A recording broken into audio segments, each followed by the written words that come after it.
Because I can't verbalise myself, I do it through music. That's why I love playing music, listening to music, because you can express yourself without saying anything.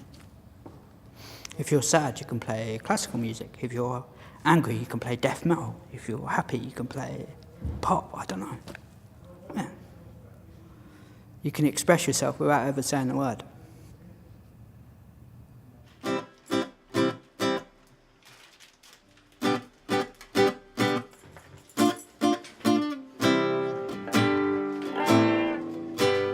Like when we went to the festival, some of it came out really well, but some of it was difficult because it picked up everything, like the dogs barking. Did you hear? Did you get the other people videos? talking. Did you see the other videos? What, from the festival? Yeah. Yeah, I've got them. I've never seen them. I have to put them on YouTube, but there was a... Where are they then?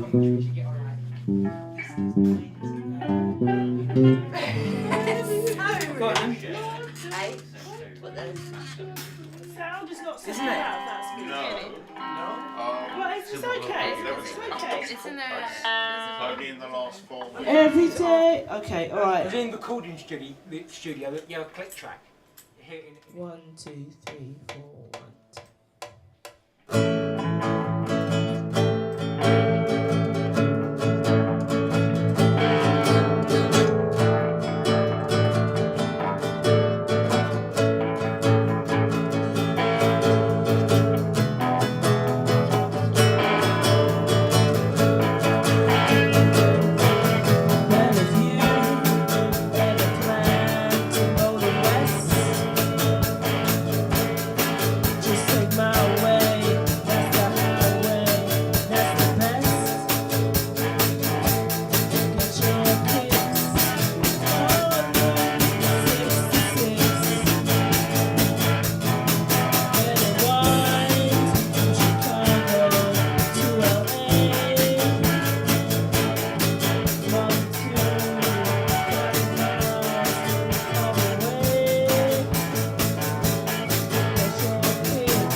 I love music. Music's my life. Love playing, love listening, love going to festivals, all sorts.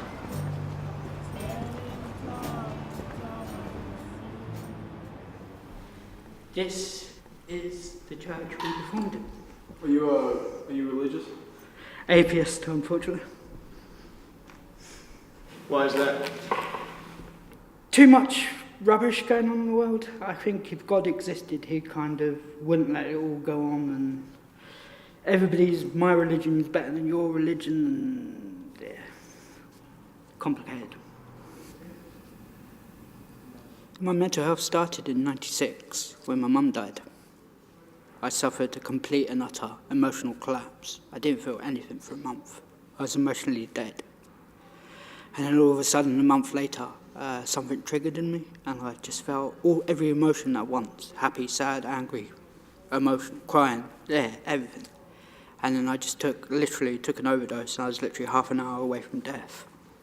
So they said, yeah, something's not right. So they put me in a psychiatric hospital first. And then, because then I couldn't talk about my problems, and I couldn't ask for help, I set a fire with 200 people in the building and nearly killed 200 people. Because I couldn't ask help physically, verbally. I did it through actions. Set fire, you get attention. Even if it's bad attention, you still get attention. So then they put me in a maximum secure unit, and I lived in a room 6 foot by 3 foot. That was it. That was my life for 9 months. And it was so intense that literally, if they said jump, you say how high. Because they had that key, they owned you. You couldn't do anything without them giving you permission or doing it. And I think coming from that structure, so structured to nothing, it's just my head's just. So that's why now I'm still recovering, and that's 15 years later. But if I didn't have music in mind, I'd be dead. It's that simple. So it saved my life.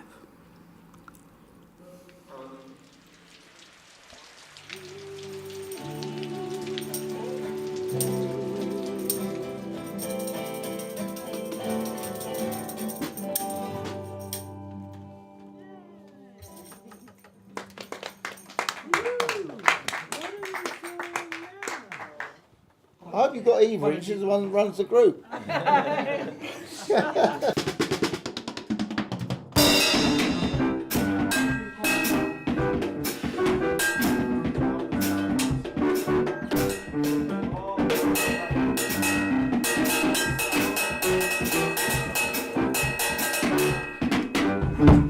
Now this here on the right was a huge RAF base, closed for 18 months, 2 years ago.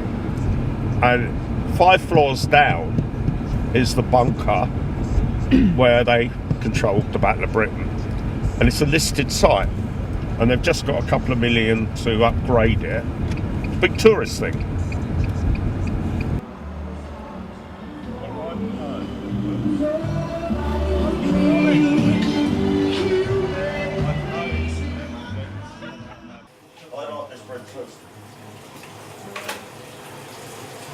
Thanks for doing this.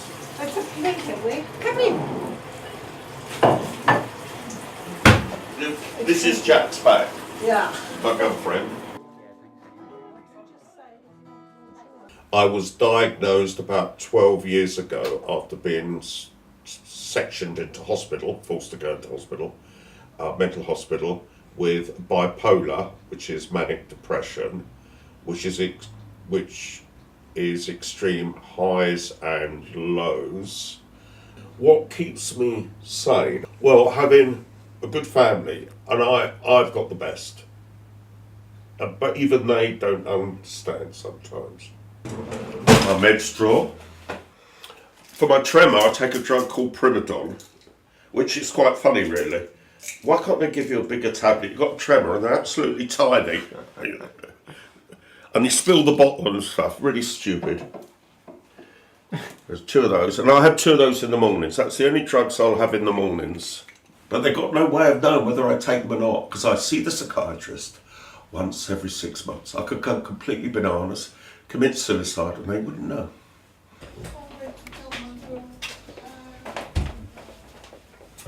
Now this is my newest hat. It's my Panama hat. Oh, where's my beret? This is my clubbing hat. When I was dancing to drum and bass, a beret, safari hat, pixie hat, a woolly hat. I love the pink. My favourite hat for Christmas. Says bar humbug. What do you think?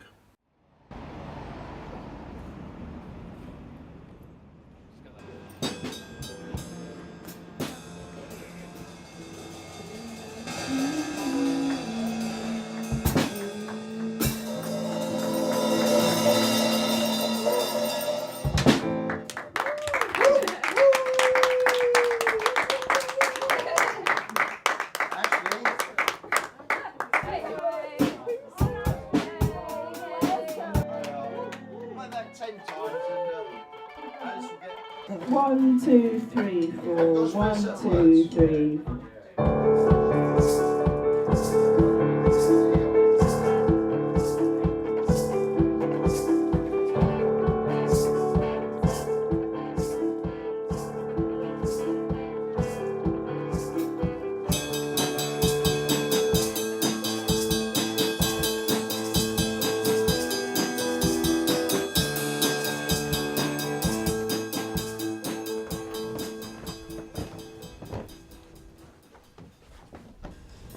This is my little collection of instruments here, and I think it's easiest to start with the keyboard because that was my first instrument when I was 7. I learnt to play piano. I love the piano. Then my second instrument is actually the cello. This is a Hohner melodeon, and some people call it a squeeze box. It's a type of accordion. So unclip that, unclip.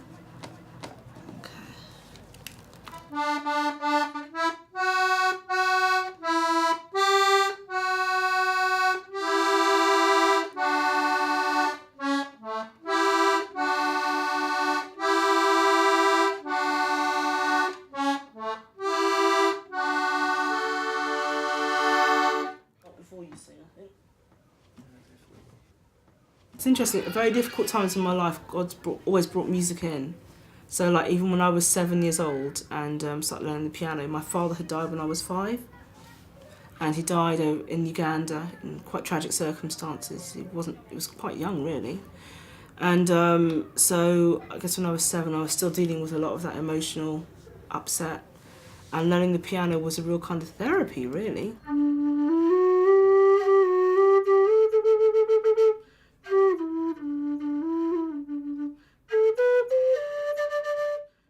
For many years I thought, well, when I get to university and I'll be a lawyer, and I had all these dreams about what I wanted to do. And I realised that those dreams were sort of falling apart, and that was a very difficult time for me. And when I was actually at university, I started to develop some quite deep psychological problems. Ended up leaving university without a degree, without qualification. In 2003, I ended up being admitted to a psychiatric unit, and so they were just like observing me, and they realised that I was suffering with like a borderline personality disorder. But going into hospital was literally saved my life. I was having a lot of very dark thoughts, and my weight wasn't very good, and I was in a really bad place. And so going into hospital, I got the support I needed, and I got the right medication, and basically my life started again.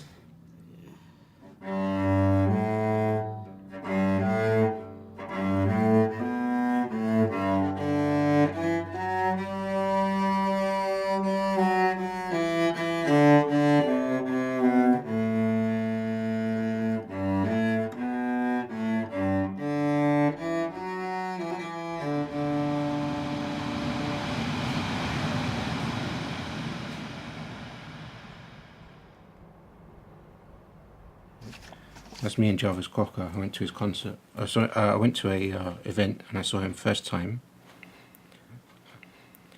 and took a picture of him. And me and Jeremy Beale, he's a TV presenter here, a comedy thing. Like I took a picture with him. He died, and this is Ronald me. McDonald. Ronald McDonald. It's good because I can go to meet people that know, that have been in a system, and you can make friends with people because they've been in a similar situation, or they've been in a hospital place and they know where you're coming from. I've been hospital about 3 times. The second time was when I went abroad to Egypt. I was seeing this film on the television, and there were some weird things happening on the television. And then I went to the toilet, and I saw this dirty mark of a monster thing on the floor, and I got scared by it. And I walked in the desert,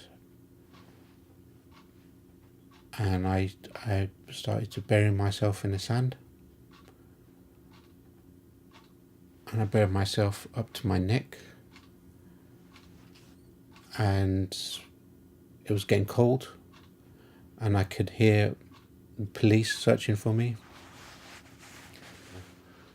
and I ended up falling down into a bush, very tired, exhausted. I climbed up this hill, and I saw some strange things up the hill. And you went into a coma? Yeah. For how long? 3 days, yeah. 3 days in a coma? Yeah. And then my mum and sister came from England, and I woke up then. They gave me some, they said, we come all the way from England, can you wake up? We love you, we don't want you to see you like this.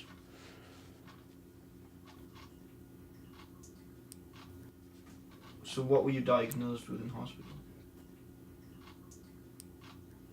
Paranoid schizophrenia.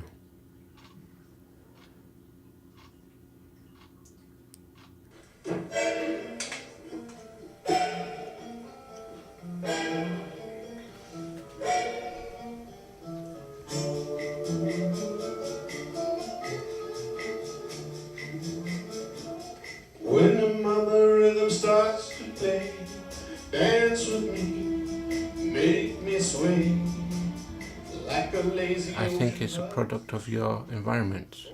If you are going to be bullied and people are going to despise you because you don't speak to them because your mum and dad divorced and you didn't want to say anything, then eventually you will end up that things will bottle up and it will break. So if people are not educated to treat people with respect, and in schools especially, then this is going to continue. And it continues in the workplace and in every other office and wherever it goes, until people are taught that you should learn to respect each other.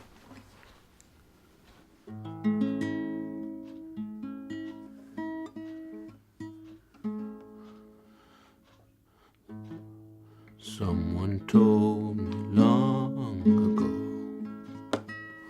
there's a calm before the storm. I know it's been coming for some time. When it's over, so they say, it'll rain a sunny day. I know, shining down like water.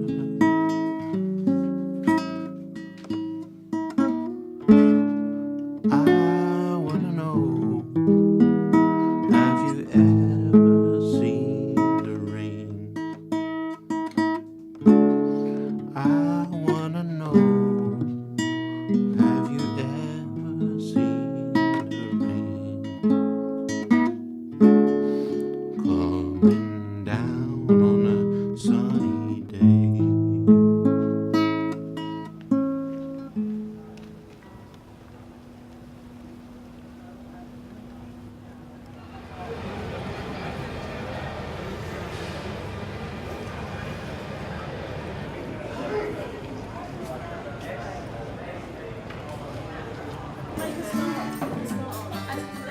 Okay, hi everyone, we're Music in Mind. We're a local community music group for mental health, and we're just going to do a few songs today, so feel very welcome to stay and listen.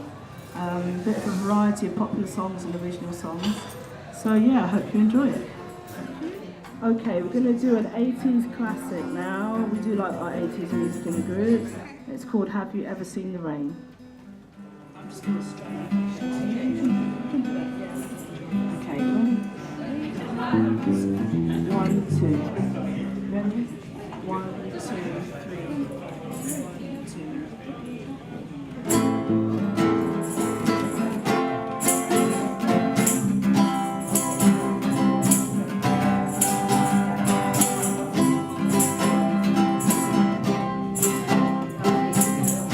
Someone told me long ago, there's a calm before the storm. I know, and it's been coming for some time.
childhood living is easy to do. The things you wanted,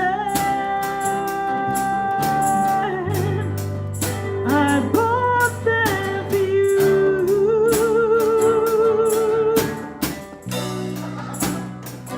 Graceless lady, you know